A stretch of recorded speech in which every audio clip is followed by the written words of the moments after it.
क्यों ना भाई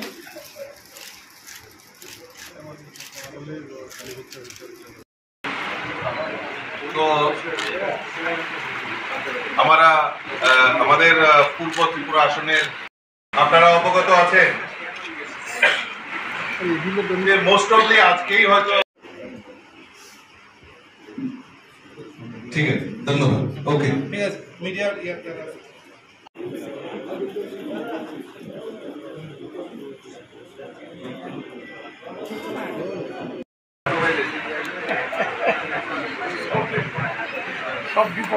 जरूर है आपके पार्टी में, पर हमारे विचार बहुत आपके पार्टी से पुराने मिल चुके हैं।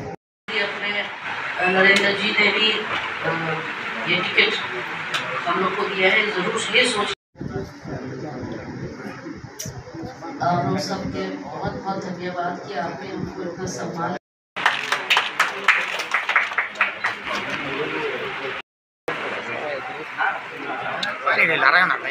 करेंगे।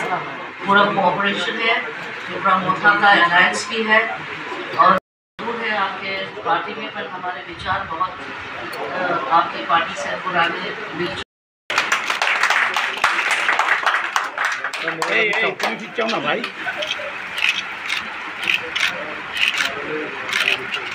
करेंगे।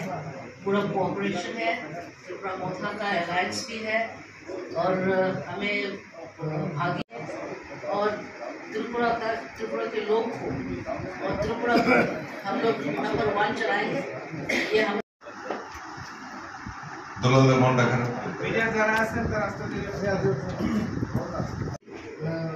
ये टिकट हम लोग को दिया है, जरूर ये सोच के कि हम लोग आगे बढ़ाएं।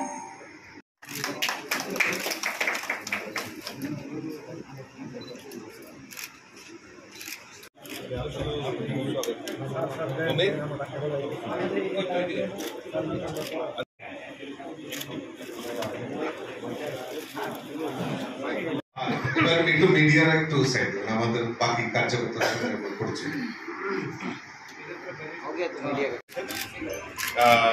ভারতীয় জনতা পার্টির পদ্মফুল চিহ্নে যিনি লড়াই করছেন কৃতি সিং দেববর্মা আমাদের সামনে কিছু বলার জন্য আমি ওনাকে আগ্রহ প্রকাশ করছি।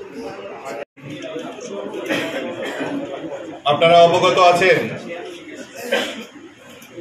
যে মোস্ট অফলি আজকেই হয়তো আমাদের যে লোকসভা নির্বাচনের নির্ঘণ্ট সেখানে ঘোষণা হবে,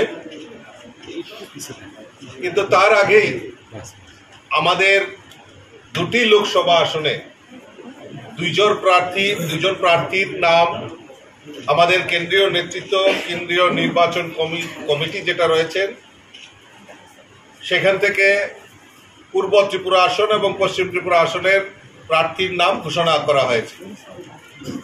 আমাদের পশ্চিম ত্রিপুরা আসনে প্রার্থী হয়েছেন আমাদের প্রাক্তন মুখ্যমন্ত্রী এবং বর্তমানে যিনি রাজ্যসভার সাংসদ আদরণীয় বিপ্লব কুমার দেবজি আমাদের প্রার্থী হয়েছেন এবং তৎসঙ্গে আমাদের পূর্ব ত্রিপুরা আসনের ভারতীয় জনতা পার্টির পদ্মফুল চিহ্নে লড়াই করছেন আমাদের এই রাজ্যের রাজ পরিবারের কন্যা এবং ছত্তিশগড়ে ওনার আধিপত্য ওনার শ্বশুরবাড়ি তো আমাদের মহারানী কীর্তি সিং দেববর্মা আমাদের প্রার্থী হয়েছেন।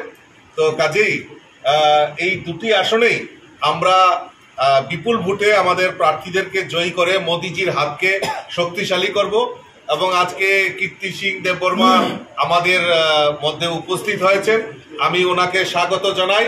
আমাদের পার্টির কর্মীরা এখানে উপস্থিত হয়েছেন, আমি ওনাকে সুস্বাগতম করছি, অভিনন্দন জানাচ্ছি এবং শুভেচ্ছা জানাচ্ছি।